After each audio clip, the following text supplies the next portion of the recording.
So we're here to talk about team revenue, and that's kind of a nice little hashtag buzzword sounding thing, right? Team revenue, in my mind, is a unified multidisciplinary team comprised of sales, marketing, and other key stakeholders throughout the organization who work in alignment to drive long-term, stable, recurring revenue. So it's not a new idea that we would actually collaborate and work together and try to make business better. This is not a new idea, but we're trying to think about what gets in the way and what prohibits us from actually being aligned and accomplishing the task of growing revenue in a stable and recurring way. And we think about this in 5 points. The first point is aligning incentives across sales and marketing and potentially the whole company so that everyone is rewarded for being aligned and for winning together. And that gets us kind of all focused on the same outcomes. That really is the whole purpose of the business, right? The second point is to measure and optimize only for those metrics that actually lead to the business outcomes that are strategic wins for the business. We'll get into that a little bit today, even though that's not our main topic, but that's a very interesting one, measuring and optimizing for the right metrics.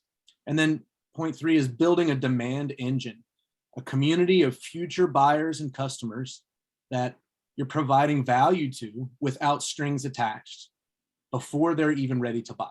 So when they come to being ready to buy, they already know who you are. They already know what you provide. They already see you and your brand as credible. And you're not having to just sort of push that ball up the hill. The ball's rolling down the hill to you. And you're there to be a guide and a help to them to solve the problem that they already know that you can solve, right?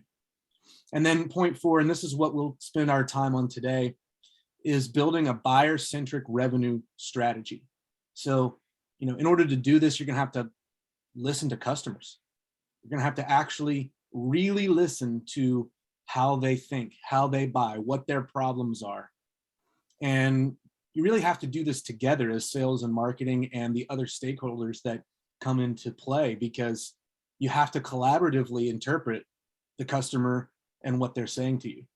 And then you have to put it into practice in some way by making changes to tweak the sales process, the revenue process, to make it actually centered around the way the buyer thinks and the needs of the buyer. So we'll get to that here in a second. We'll spend the whole time today really talking about that. And then point 5 is sort of like the zoomed out, if you will, 30,000 foot, basically having and cultivating a shared team mission, vision, values, and culture. And we spent some time on that last week, and we talked about how, this is what every founder and every CEO says.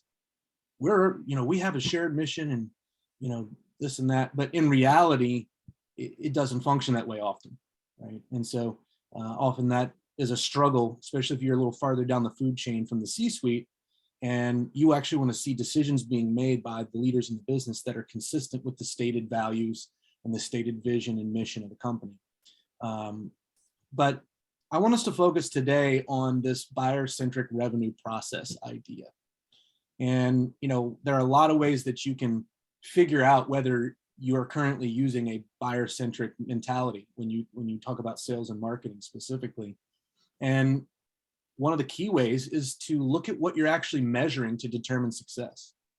So if you're measuring things that aren't actually attached to providing value for that potential buyer, if you're measuring things that are, commonly called MQLs, where you're bringing in somebody who's technically a lead because you have their contact information, that makes them a lead, but that does not make them necessarily a future customer, right? Because what you really need to be measuring is things that connect with intent to buy. And you can measure those things in lots of different ways. And that's, I'm sure, one of the things that we're going to be talking about throughout today. We'll have a whole session just talking about measuring and optimizing for the right metrics, because that's our second point. But what you measure for and what you're actually using to evaluate success in the business can be a great way to figure out whether your business is buyer-centric or not. And one of the ways you evaluate that is talking with some of your successful customers and some prospects who might be willing to give you some time, and figuring out, what was it like coming to know us? How did you find out about us? And, what was that process like for you?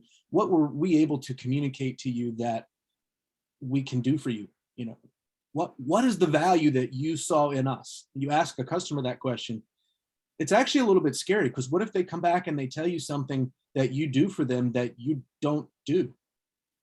And you realize that maybe this existing customer doesn't even understand what they're paying for right now. And I've actually had that happen, and it's very educational, right?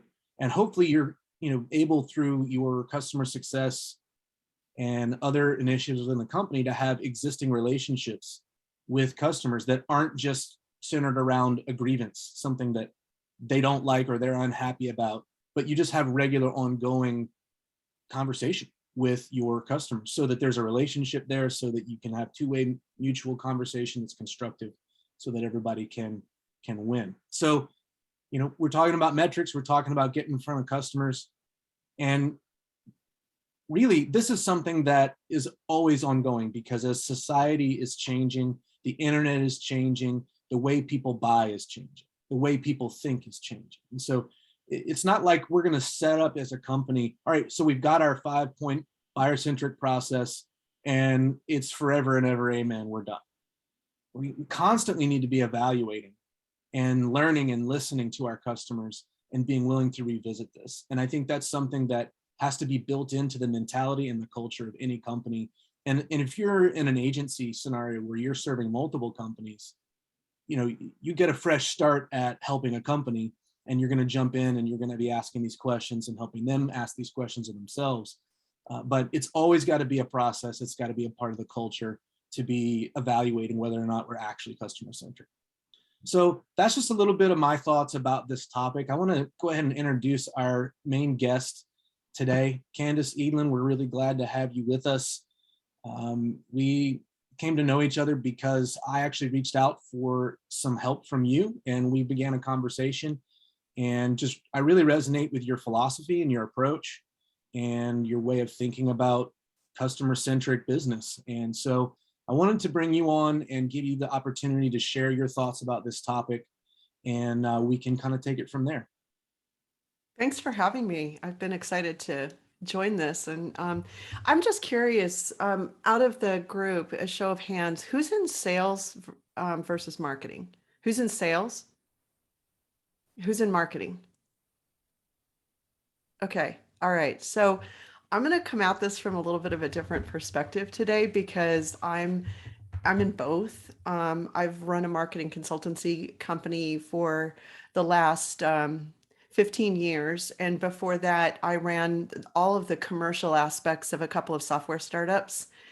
And so I'm very much a revenue centric person, but sales is such, it's like if we don't sell, we don't eat. So I'll be kind of talking about it from that perspective and not just from the marketing perspective. I hope that will be helpful to everybody to kind of get a little bit of a sense of a different angle on this, because I'm selling every day. So I'd like to not have to sell everybody every day, but again, if I don't sell, we don't eat. So, so Rob, I think you wanted me to tell a little bit about my background and story first. Yeah, I really specifically would like you to share about the aha moment for you about kind of buyer sourced messaging and sort of when the light bulb went on for you. Okay, sure.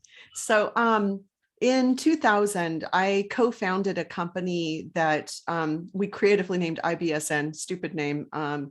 And then it was rebranded later to Solero. But that company was in the business of integration. It was like Zapier before Zapier was around. And it allowed us to integrate enterprise applications in large organizations. It was a very difficult story to tell in 2000. And I found it very difficult to hire and train a sales team and do the marketing content that we needed to create, because the story was complex. There weren't a lot of use cases out there for it. And so we were needing to try to convince people that they needed to get applications to talk to each other. Seems obvious today, was not so obvious in 2000. So I really struggled to figure out the messaging. And finally, we had won a client in NASDAQ, and I sat down with her to just ask her, like, what is it that you're getting out of our product? And she's like, well, it's obvious. It's about normalization. And I had never even heard that term before. And she went on to explain normalization to me. And I'm like, oh my gosh, this is our story. This is the thing I've been trying to tell everybody about what we do, that it was like I was using all this technical jargon and technical terms to tell it before. And all of a sudden, she just simplified it down to one word: normalization. And we started using that word and the story that she told about how normalizing data allows a bunch of different systems to consume and use that data in their own way. And we normalize it in the middle. That became a much easier way for me to tell the story. And what I found was that the word normalization, while it wasn't in my lexicon, it turned out it was in all of our customers' lexicons. And so as we started using the customer's lexicon, we started making sales, and we quickly grew from struggling to get one or two customers in. We landed on the Deloitte and Touche Fast 50 list in 2003 as one of the fastest growing companies. So it was like, it was a real game changer for me in understanding how the customer tells the story. So since then, I've really tried to use that concept of buyer source messaging as my approach to tell stories for every company that I've co-founded. I co-founded two software companies that were really focused on delivering financial trading technology into the financial industry, electronic trading. And then later, when I started Propel Growth in 2007, we focused 100% on helping clients learn how to message in a buyer-centric approach, doing buyer interviews, loss interviews, things like that, to get the story straight from the customer about what was the pain point in their lexicon, getting the story about what the solution is in the way that they put it, so that when we write the content, we're parroting as closely as possible those clients. One problem that you can run into with that is not getting enough points of view. But generally, if you can talk to a few clients, you're going to get there, and it's really going to make a difference. One thing I was just going to interject, if, since we've got a marketing heavy crowd, I'm sure most of us have read the Story Brand book, familiar with the concept. And there's a lot of great stuff in that book. But where the rubber meets the road is, are you going to figure out what that story is that you're actually trying to be the guide in as, the marketer? Because, in the Story Brand concept, the customer is the hero, not the company that's selling to the customer. And so in order to understand the hero's, own version of themselves and their story, you have to actually ask it and probe around and get to know them and look at how they present themselves and how they're telling their story. And often you can learn a lot about how to position yourself and then how to make them successful from doing that. I just wanted to it's so critical to get the story, and you have to approach it from a very strategic angle. You can't just ask them, what's your story? What was your journey? You have to really have a plan in going in and talking to them, because I've seen a lot of companies go in and do customer interviews, and they focus in on the things that we as marketers typically want to know, like, how did you find us? And what keywords did you use to search for us? And we don't actually ask the questions of what was the trigger that made them realize that they had a problem. And then what was the trigger that made them realize that this problem was a priority to solve? Because having a problem and identifying it and it being a priority to put money towards solving are two different steps in that buying process. And I don't think we often as marketers go back far enough in the in the buying process to understand those really early stage things. And we need to understand that, because that's where we're going to have influence in the marketing process to drive demand, is understanding the triggers before the triggers, if that makes sense. Yeah, I think that we have to talk about what the difference is between buyers and customers too, because they're not the same thing. There's two distinct differences. One is the customer journey, where they are in that journey, and who they are. I mean, it's very often that the buyer isn't the user, right? Mhm. I mean, the user has completely different set of requirements and needs and pain points and everything else from the buyer. In most sort of semi-large companies at least. So we have to be careful about having this message that's out there, or this positioning that's targeted at our buyers, when it's really the users, the customers are a different group, and there may be some sticker shock when we get there. So there has to be some consideration of how we go out to market to that entire group of potential customers.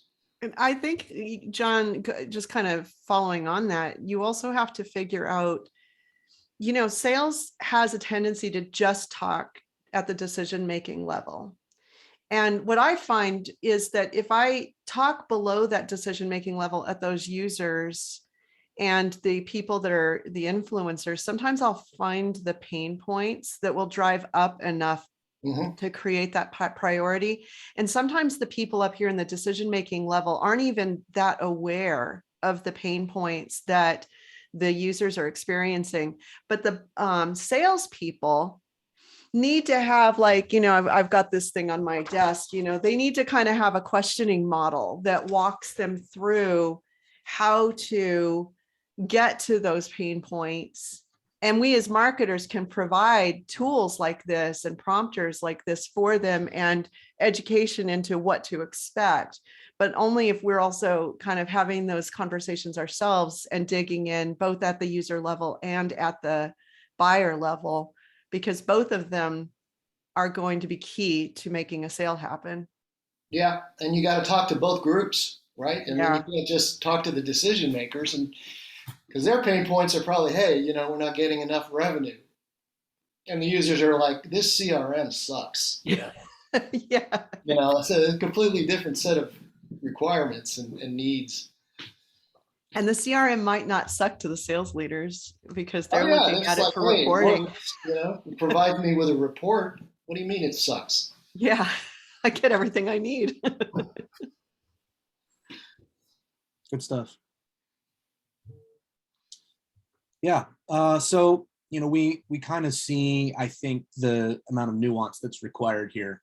It's not something where, if you're a quota carrying salesperson, you have this urgency built into the way that you structure your time, the way that you plan out how you're going to interact with prospects and potential buyers.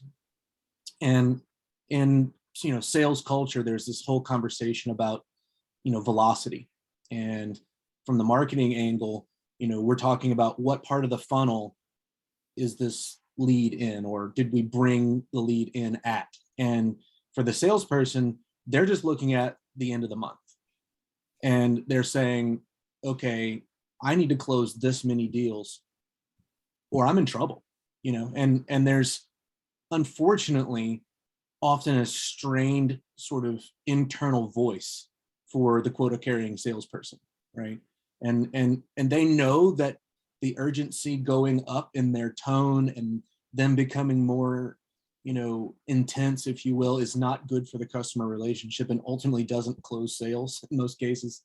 And it also leads to bad sales, the kind of sales that are not a long-term stable source of revenue, not a happy customer. It's churn and SaaS, or whatever industry you're in. There's a way of looking at that. But as a unified sales and marketing perspective, we need to understand that as marketers, the people that are talking to the customers the very most, or the prospects, are often fighting that quota burden is what I call it.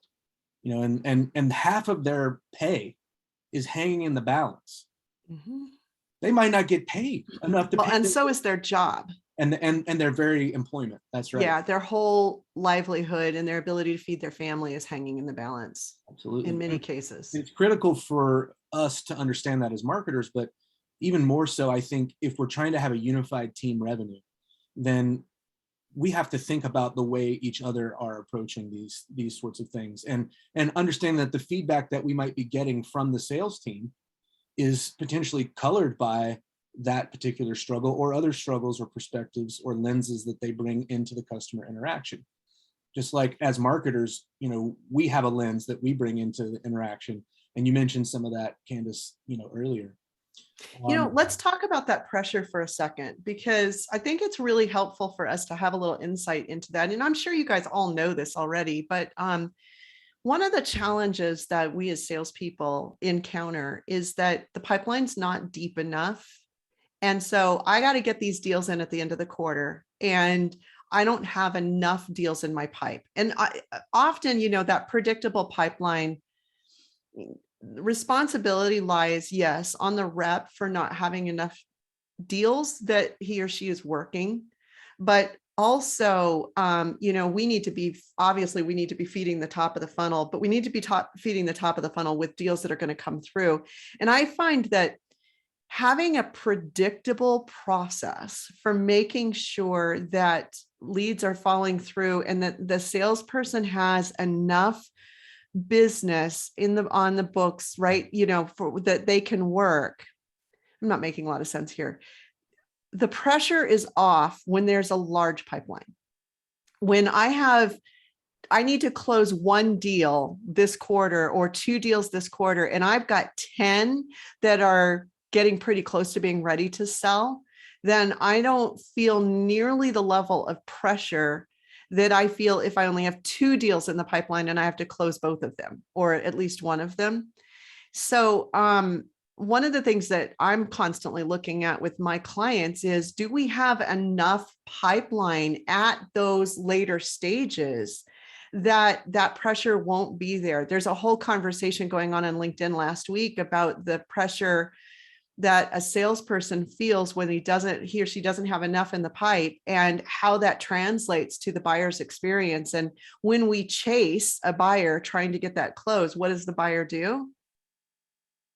They run away.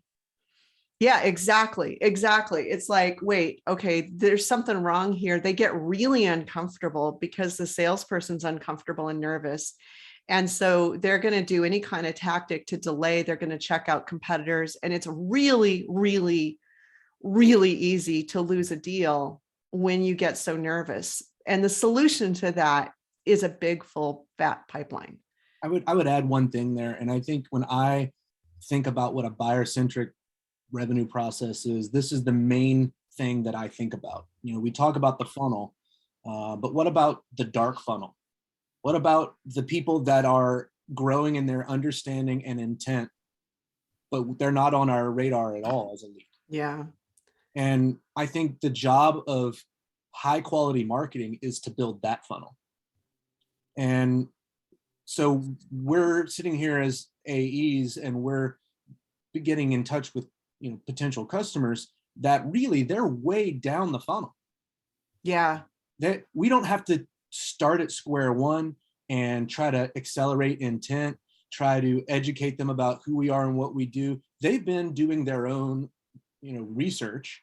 They've been bumping up against the brand. They've been maybe attending a webinar or listening to a podcast that we host. There's a content and community aspect to marketing that can build essentially dark velocity, where you've got this growth of intent and they're not even on your radar at all. So the AE gets a hold of this person who's basically at the finish line. They have some questions, they need to understand pricing, but they're not working nearly as hard to close that deal as one that was some gated content that turned into some contact information that turned into 15 meetings of let's set another meeting, let's answer this question, let's give you an education on who we are and what we do. And I think that's often what's missing. And when I think about a buyer-centric revenue strategy, it's got to be something that really puts the control in the buyer's hands so that they can, in the comfort of their own home, especially in the society that we're living in now with the remote work dynamic and everything else, find the information that they want when they want it. I actually had really good success doing B2B marketing on Pinterest. And it's just where my buyers were. It's where they were. They were checking out the type of product and getting, you know, architectural inspiration, as I was in windows and doors, on Saturday morning while they were having their coffee on Pinterest. And so it was a matter of just finding where they are, and they don't really remember, oh, that was Saturday morning, I was on Pinterest while I was drinking my coffee, but they remember the brand. Yeah. Right? And no, they did not become a lead on Saturday morning while they were drinking coffee. I didn't get their contact information then.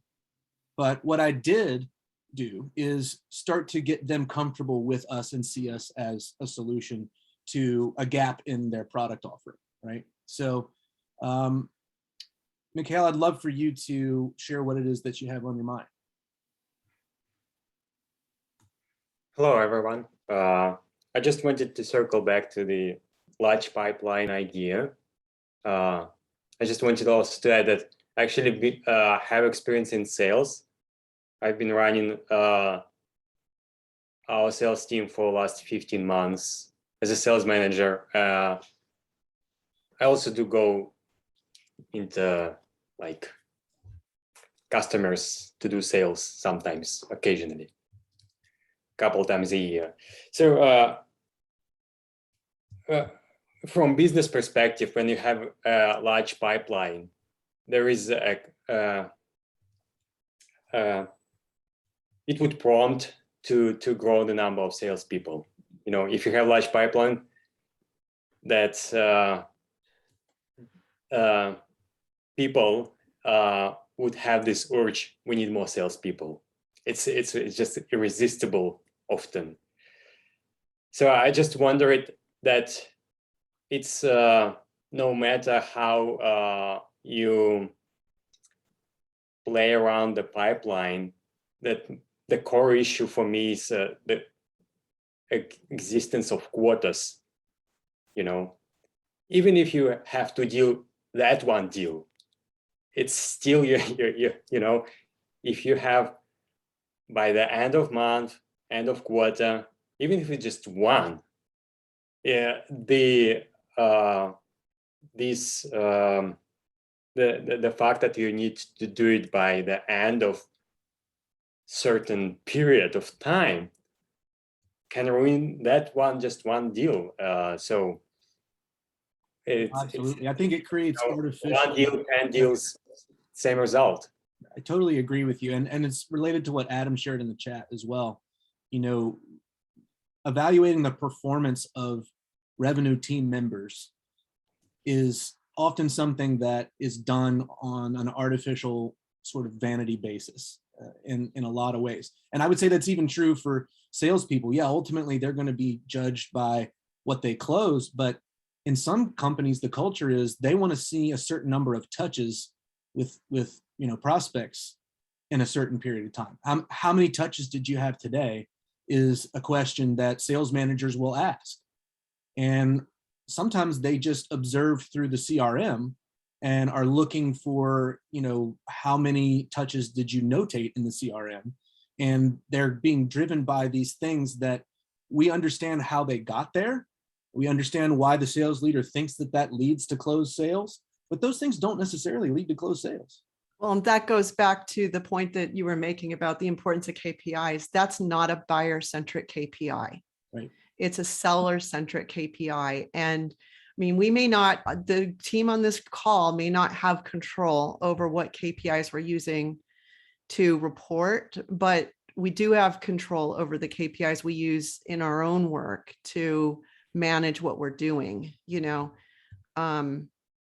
So, and I get it from the sales manager's perspective, but they really need a re-education about useful KPIs. But part of the problem is they don't know what to track. You know, it's like one of the things that I do with our clients is create an action plan of like, okay, you need this much revenue. This is your conversion rate. But a lot of companies don't know. It's shocking how many companies don't know their conversion rate of qualified opportunity to sale.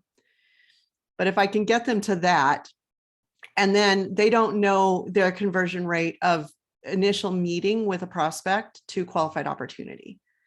If you can get them to track those two KPIs, you can back it all the way out to, I mean, I do a lot of prospecting training on how to prospect on LinkedIn and get sales meetings booked on LinkedIn. I can track it all the way back to how many connection requests do you need to send in order to get that, to hit that revenue number. But it's like, it's interesting to me how few companies have actually worked out KPIs like that. That's one of their aha moments when I show them those numbers. You know, it's like, oh, we never had this kind of KPI before. So now we have something meaningful to track against. I just want to jump in here, following up with what you're saying, Candace. I've worked with a lot of companies now that have done a very good job with, these are the KPIs sales teams need to be paying attention to, along with sales managers. And where I've inserted myself, because I was looking at the quality of those touch points, is that they were pretty abysmal. And while they were working through a cadence or a sequence and technically checking the box that day or that week or that month with a certain touch point, really digging into the messaging that was used, the kind of content that was shared, the invitations to webinars, that's where I've spent a lot of my time and effort, is trying to bridge that gap between a lot of the training that sales professionals have been undergoing, learning their methodologies, learning how to work against a quota, and then the marketing side of it all, where my particular purview is training up sales reps to be more like content marketers and how they're enacting their sequences or their cadences and doing that one-on-one prospecting effort, so that while within the first 3 or 4 touches, if no one's raised their hand and said, yes, I'm ready to have a sales conversation, they automatically go into a long-term flow of educational content outreach over a long time horizon that effectively fills that gap, especially if these particular organizations didn't have advanced marketing functions where a lot of that value-added content was being sent to these individuals. We're using the sales rep as that conduit, that it's going to be better coming from a human rather than coming from a company, especially if they can break it down into a few bullet points about why they're sharing X, Y, and Z and what value it is to this particular person. So I'm very qualitative in nature, and that's where I've been inserting myself and aiding a lot of sales teams over the last few years. And I've seen it has made a significant impact. We've seen a number of two-way engagements go up on the sales teams that I've worked with. And I really feel like that's one area that a lot of product marketers and some enablement teams could actually step up their game and work a little bit more collaboratively with sales reps. And that's huge, Natalie. Those kinds of tools and helping the salesperson be that voice to create the relationship, that's huge. Do you ever use, do you dig into the objections that that customers bring up and use that for some of the content that you're driving? Yeah, exactly. We were starting, the last place I was working, we were starting to do an entire series of content developed around objection handling, where it wasn't just a battle card for a sales rep to pull out on a call, but we were pushing it into our content team, because we want entire programs around all of these different objections. And we want to see a lot of different content formats that address a lot of these top of mind concerns. And just as much as we can push out there on the front side to expedite that sales process from the point of initial conversation, demo, what have you, into a close of business. So that's something that I don't see a lot of companies doing right now, but it is one area that I think is a very low hanging fruit, is to go into what sales professionals are already using in their 1 through 5 conversations with a prospect, and mine that for what should be informing a lot of your top of funnel content.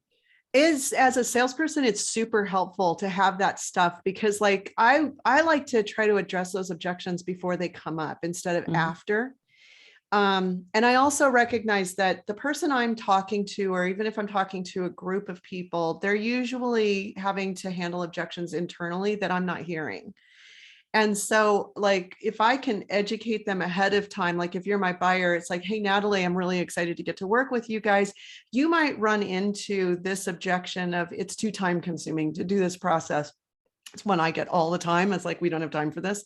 And so, you know, it's like, here's this article or video that you might be able to use if you run into that objection internally, and trying to equip my customer champion to do the internal selling. It's been a really powerful method to just eliminate those objections up front.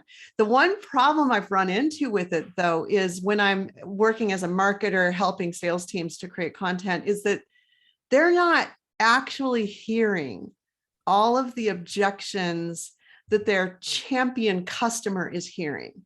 Mhm. And so one of the things that I've done to get around that is interview buyers of deals that the client has lost and interview that champion and uncover the objections that were coming up from different members of the buying committee to find out like, where did they run into problems and what was the decision? Sometimes the decision is with a competitor. Sometimes the decision is we're just going to put the budget somewhere else. And usually it's because they don't trust that we can solve their problem, or their problem isn't enough of a priority. Yeah. And so by digging into that with that champion, I've uncovered like all kinds of other objections that we never even heard about on the sales side. That's really good stuff, you know, and I appreciate you jumping in, Natalie. What you've shared is beneficial to the group in the conversation for sure. But something that you said makes me want to circle back and remind everybody this idea of a unified team revenue means that we're actually working on the same project together, right? And John, your comment in the chat is right along these lines. You know, we talk about one aspect of it, you know, being the KPIs. We talk about the content that's being generated. And I think it's massively critical that the content that we're generating in marketing be informed by the objections that the sales team uncovers, and that conversations with existing and, you know, failed deals, you know, are giving us that intelligence as the buyer-centric process is going to grow and grow and grow in the direction of more autonomous non-sales team interacting. Okay. And that's the way our society is going. Buyers want to talk to people less now than ever before, and it's going to keep going in that direction.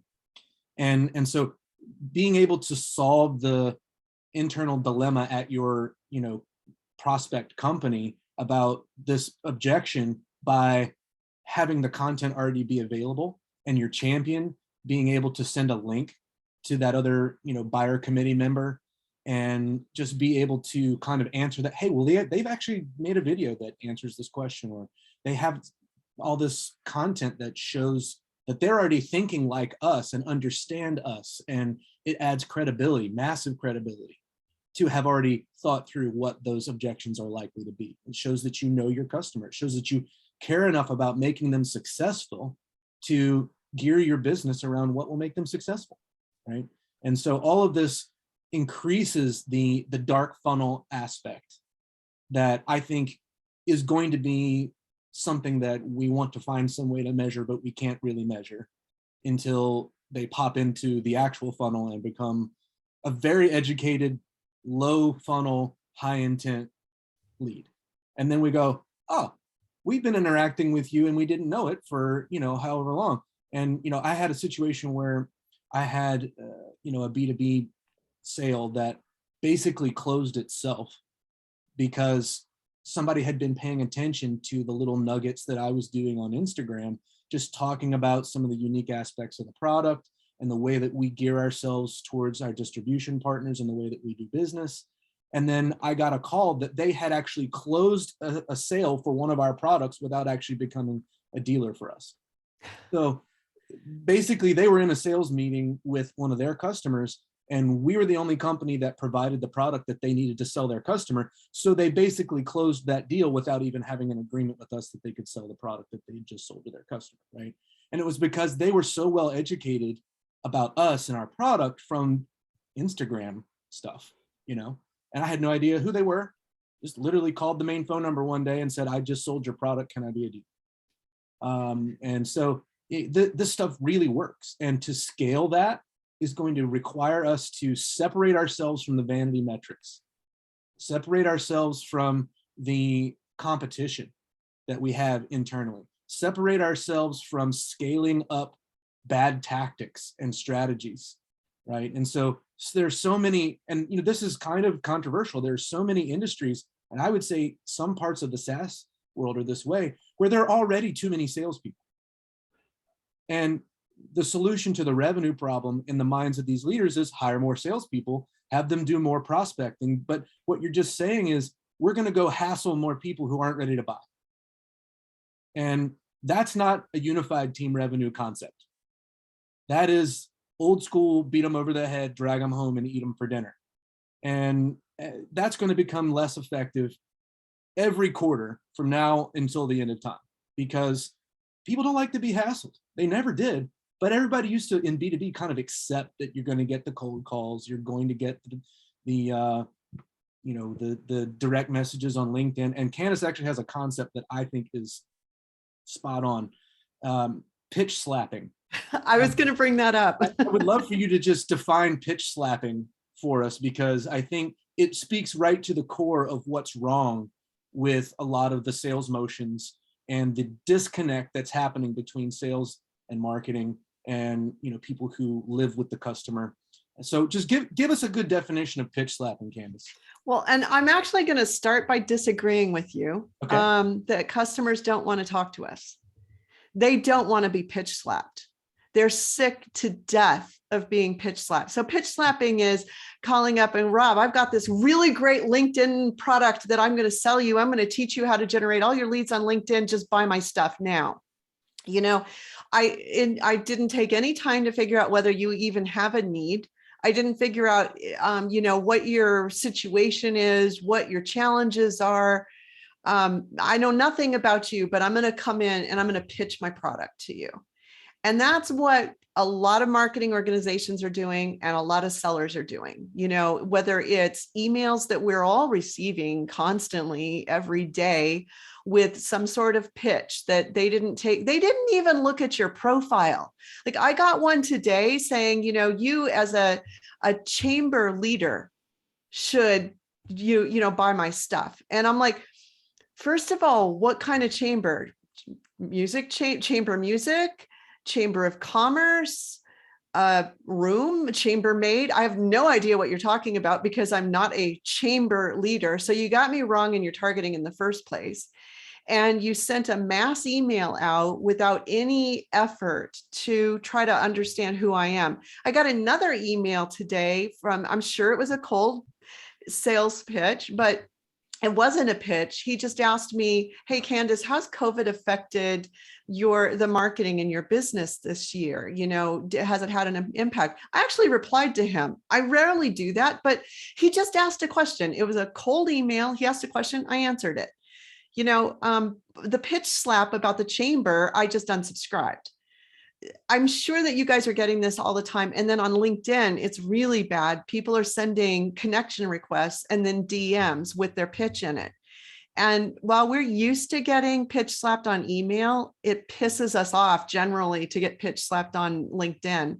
So instead of doing that, we need to be able to start conversations and engage people in topics that they are interested in talking about. I'm interested in marketing in the time of COVID. So I responded to the guy, you know, but I get messages all the time, even on LinkedIn, where they didn't even bother to read my profile. And they say, you know, Candace, from your profile, I can tell you're interested in such and such. And I'm like, no, I'm not, you know, go away. So I think that's the biggest thing about, I could go on all day about pitch slapping. Well, please don't do it.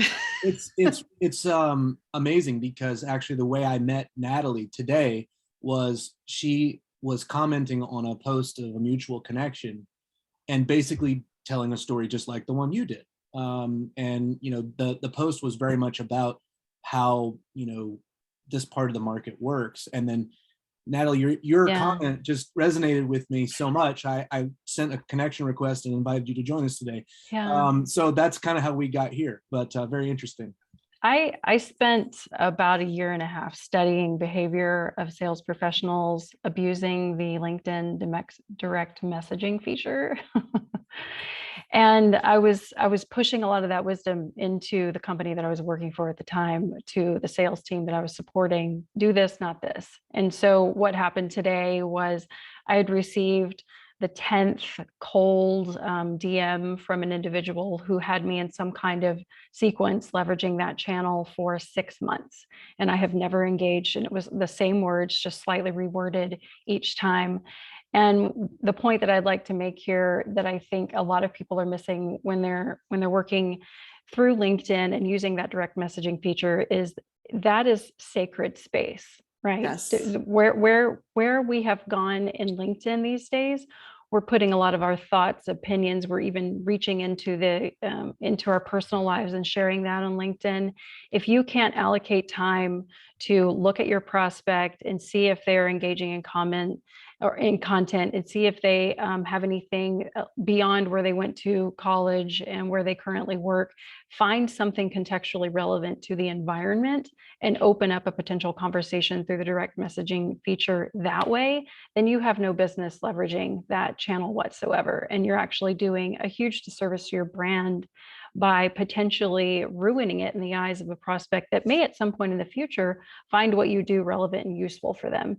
So I am very sensitive to people abusing that channel. And I really feel like, to your point, Candace, we have gotten so used to people abusing the email channel, but I don't want to see LinkedIn go that direction with BDRs and other sales reps that don't know how to properly engage within that contextual environment. We broke email by using marketing automation and pitch slapping continuously on email for the last 10 years. We broke it. And I agree with you so strongly, Natalie. Let's not break LinkedIn. Right now, people respond. I book 71% of the people that I approach to meet with me on LinkedIn accept a meeting with me. It's that effective if you use it properly, like Natalie was just talking about. But if we treat that channel with a marketing automation approach and the sequences that are not paying attention to who people are and one-to-one, human-to-human conversation, I like to liken it to if you were walking up to somebody at a networking event or a conference, like a break between sessions at a conference, you wouldn't walk up to them and pitch slap them. So treat people on LinkedIn the same way that you would treat somebody if you met them in person at a conference, because that's the level of interaction people expect on LinkedIn. And I love the point you made that it's sacred space. Treat it as such. Don't break LinkedIn. It's the one channel that still works. Yeah, absolutely. I would add a couple of things. One is, I'm not sure that we fully disagree, Candace. I think I know we don't. we partially disagree. I do think that, it's very industry specific at times how much of the buyer's process the buyer wants to do anonymously. Okay. So when I was trying to sell to architects, they wanted to specify my product in their designs, and they needed a whole lot of technical support to do that. They needed a massive amount of technical support. Like, you could actually get to the point where you're investigating the ROI of the time and resources that you're spending to support architects before you even get to the point where the guy that's going to buy it even knows what he's going to buy. And so you're sometimes 2 years out from a sale that you're pouring money into by, resourcing an architect. And it's possible that the architect could specify your product, and then somebody else's product is the one that actually gets purchased, and you're the one who resourced that architect. So it's very difficult to communicate to a CFO or a bean counter type mentality if you have, those kind of restraints. Why would you engage with that person when they don't even want to give you their phone number or email address, but you die without them long term? Yeah. And so I had to figure out a way for them to get what they needed without breaking the bank on, internal resources, and without giving away the secret sauce to our product to people that were going to, share it with the enemy. Right. And so there were a number of things that taught me. But, the main point that I'm making is, I think, in many industries, there is a sense that we just need to do more of the same thing we're already doing, which is the pitch slapping, just really poor, cold, outbound type motions, rather than thinking contextually through the eyes of our customer together and creating a unified revenue strategy that is based on the customer, rather than metrics and other components of the business that really don't lead to revenue or happy customers. So that's what I've learned that. Sorry, Ron. No, you're good. I'm just saying that's kind of, if I were to tie a bow on it, in my mind, that's how I would state it. Go ahead. Recently hired a coach to help me on closing sales, and he's really focused on trust and building that relationship based on trust. And the point that he's making, which I think is really kind of game changing for me, is that it's not about them liking me. It's about them trusting that I can help them solve their problem. And so, as we think about this as marketers and sellers, we're not trying to get them to like us. We're trying to get them to trust that we deeply understand their problem first. Because, if you think of, and he uses the metaphor of a doctor. How many of us have gone to a doctor and they did this like 5-minute diagnosis, and then they prescribed something, and you don't really have a lot of confidence that they fully understand your problem. And so then if they're like, oh, you've injured your arm, we got to cut it off. Like, I'm going to go get a second opinion if that doctor didn't spend much time with me. My father was diagnosed recently with Parkinson's. The doctor did it on a 10-minute telehealth appointment, and then just prescribed this pill that has like massive bad side effects. And my dad and mom don't trust that this diagnosis is accurate because the doctor didn't spend enough time really understanding what my parents are going through, what my dad's symptoms mean, what his history is. And, he's had a stroke, he's got familial tremor, he's got all these other things that they think are the cause of what's going on, not Parkinson's. Do I think that this doctor is right? Yes, I think he's absolutely right, but they don't trust him because he didn't spend enough time deeply understanding them so that his diagnosis has credibility. Yeah. And I think that that's something that we as marketers can help build. That's the brand, right? Brand should be about them trusting that we will spend enough time understanding them, and that we do understand them deeply throughout their organization. We understand how our product aligns with everything else they're trying to do, how it affects their organization, how it's going to change workflows and habits and behaviors. If we can prove that we have that deep understanding, then they will trust us. And that's what causes them to do business with us. I think that's so true. And just from an admin standpoint, we're 5 minutes before a full hour. And this has been a great conversation. I know I've been, really learning and listening and growing from it. So I hope you guys feel the same. One thing that is really big there, Candace, is the concept of trust. And I think building customer-centered content as part of the demand engine, and also creating a community around the brand that really is made up of the customer. Not only are you going to get a lot of insights from observing and kind of eavesdropping on that community that you've built around your brand, because it's your customer and your prospects all talking about related topics, things that matter to them. So you learn what matters to them. You learn how they think. You can sort of step into their shoes in an environment that you have created, which is very interesting, and that you actually have control over on some level. But at the same time, there has to be a comfort level with how this all works together from the very top of the organization, understanding that, you know, we're not going to have the same kind of metrics driving this business that we used to. We're not going to be looking for marketing spend to turn into, you know, ROI in 3 weeks, because we're talking about long game strategies that build very deep loyalty and credibility based intent within, you know, future buyers before they're buyers. And that's going to reduce the need to scale up sales teams just to convince people that aren't actually buyers to be buyers. And we talked about this last week. And, you know, I think there's something ethical in play here.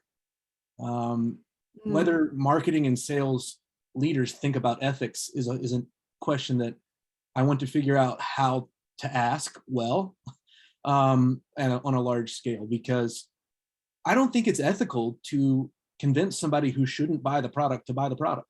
Yeah. And yet you see a celebration in sales culture of sometimes some sales cultures of forcing people to buy when they shouldn't. You know, the Wolf of Wall Street movie is filled with this happening, right? And so, you know, he's selling these terrible stocks and he convinces this guy with this smooth talk to buy a stock, knowing that it's going to tick his wife off, knowing it's, you know, not a good situation, but, you know, everybody's like high-fiving and saying, how did you do that? I got to learn to do this. Is not something to celebrate, people. And ultimately, I think creating customer-centered content and community around your brand that the sales team can participate in. So they're actually somebody the customer knows, the prospect knows, because they were part of the conversation we had last week on a related tangential topic that's of great import to the ICP, right? And so they understand the business. So when I'm having a sales call as a buyer with somebody that I interacted with on a related topic and who was empathetic and engaged and, you know, set a positive idea of who they are in my mind already, I don't feel like I'm being sold to.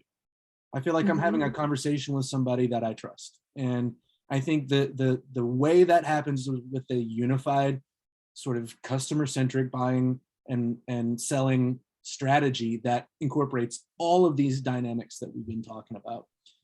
You know, Rebecca, your comment about the way that you've seen some of those DMs be done, those cold DMs be done, it's absolutely eroding trust from the very beginning.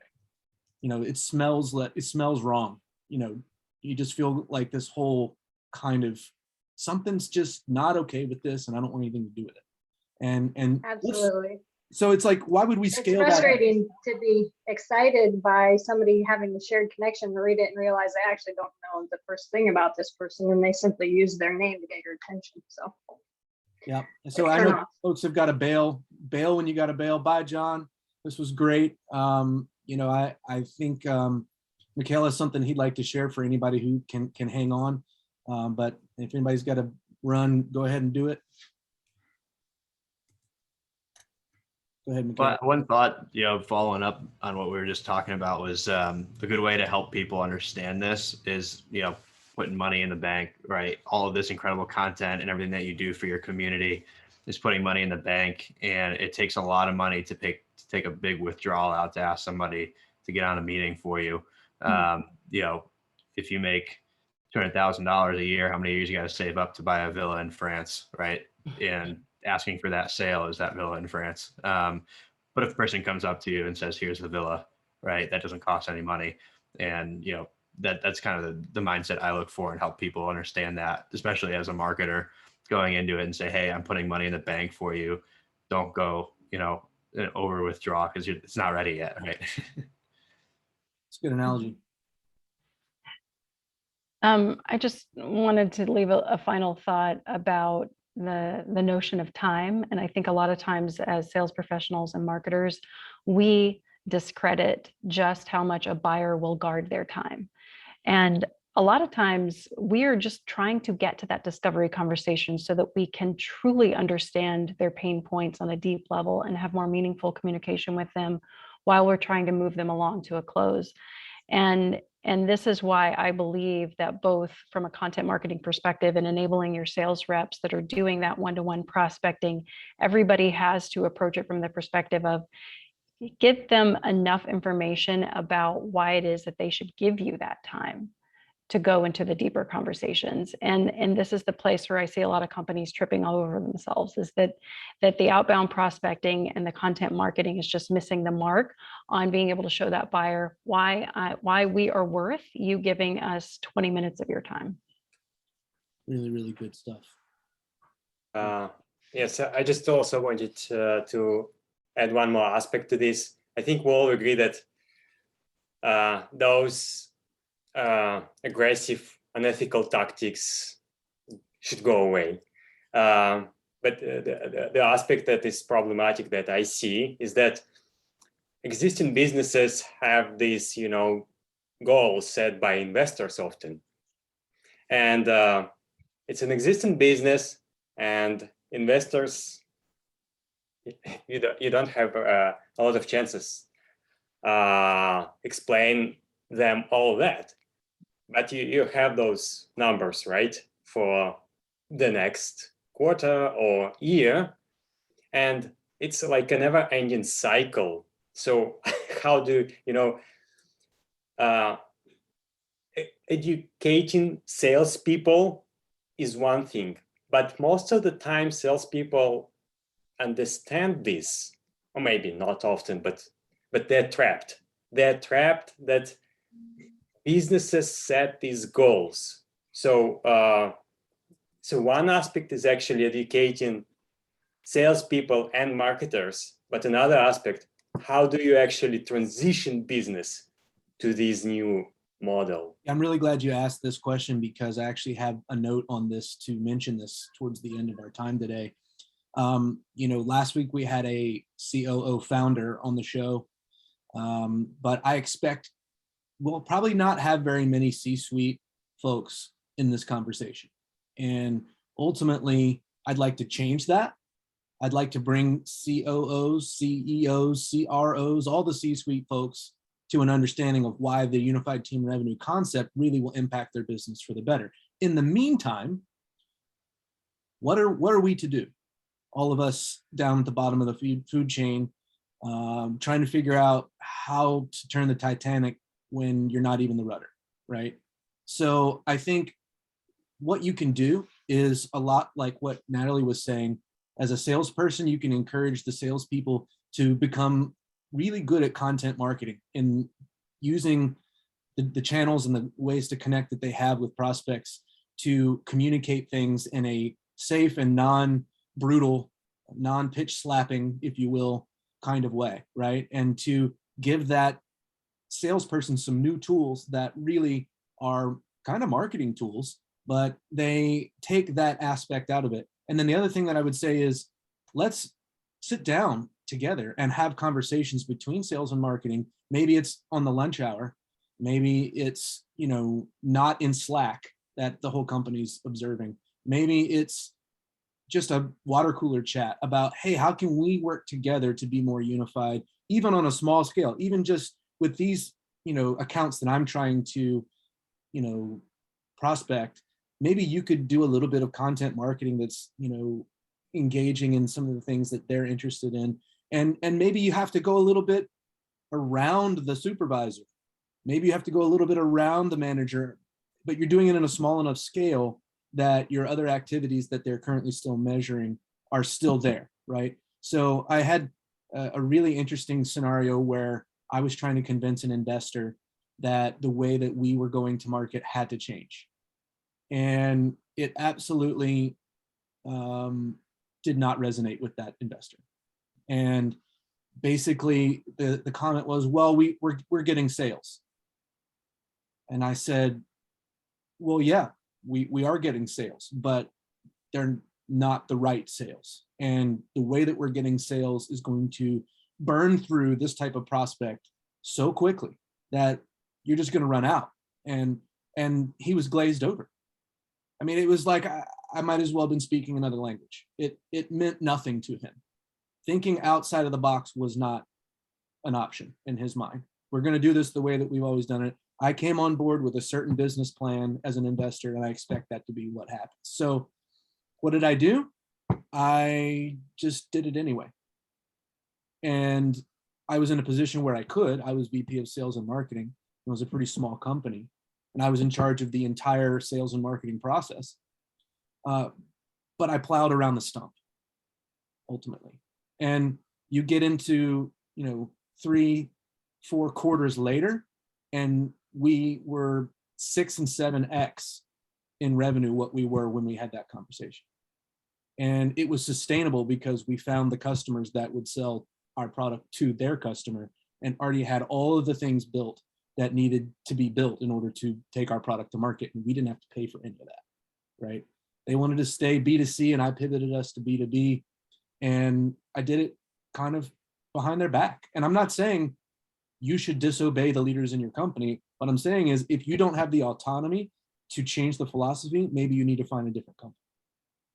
And that's kind of tough talk, but in reality, sometimes you're just not with the right company. And the way that they're going to market, you can see from, the trenches is not correct. And there are people out there who are thinking outside of the box. I thanked Alan, who was on last week, for being one of those founders and C-suite types that, quite frankly, are just humble and asking the right questions and are willing to learn from people who aren't founders and aren't C-suite people and don't have a New York Times best-selling book and don't have 20,000 followers on LinkedIn. And he's a really humble guy, and that has served him well in business. And I was encouraged that he was a part of this conversation last week. But I'll just say this, and then we'll close it out for today. These kinds of conversations that we've had today, this is what it's all about: learning from each other, benefiting from each other's perspectives, and having some disagreement, even though it's not super deep in this case. It's safe to disagree with someone that is looking out for you and is looking to make you better, right? And I said this last week, I always want to be convinced that I'm wrong rather than told that I'm right when I'm wrong. So I love the fact that we kind of have that feel here. I really appreciate all of you guys spending an hour and now 8 minutes with us. Candace, thank you so much for adding your voice and your thoughts. And I really hope to see you guys again this time next week. And check out my LinkedIn for the video of this, which will probably be out on Monday, okay? Thanks for including me. Thanks, Rob. It was really great, guys. Thank you very much. I enjoyed it. All right. Have a great one. Bye. Yep.